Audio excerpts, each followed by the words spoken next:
Basically আমার যে age, সেই এজেতে আমি চাইছি একটু রিটায়ারমেন্টে যেতে, একটু ছবি আঁকতে, যেটা আমার রক্তে আছে যে কাজটা, সেটা করতে পারি। আমি করছিও, ইনফ্যাক্ট মাঝে মাঝে করি, একটু সময় বেশি চাই, সেটা পাচ্ছি না। আর তার সঙ্গে সঙ্গে যেটা হচ্ছে, সিনেমা করতে চাই আমার মতো পছন্দের রোল।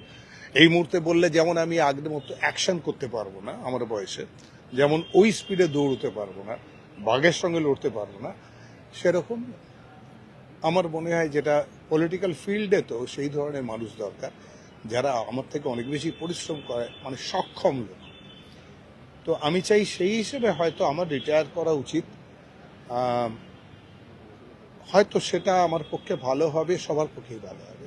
আর যে খুব এনথুজিয়াস্টিক, যে পলিটিক্সই করতে চায়, পলিটিক্সেরই লোক, ওটাই সে করে, তার জন্য জায়গাটা ছেড়ে দেওয়া উচিত আমার মনে হয়। সেই হিসেবে আমার মনে হয়, ইন মাই ওপিনিয়ন যদি বলা হয়, তাহলে আমি I want to leave politics নাও।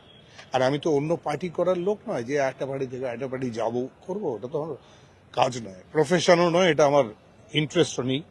কাজে পলিটিক্স থেকে সন্ন্যাস নেওয়াই ভালো, এটা আমার মনে হচ্ছে। তো এখন ডিপেন্ড করবে সেটা আমার নেত্রী কি বলবেন তার উপর।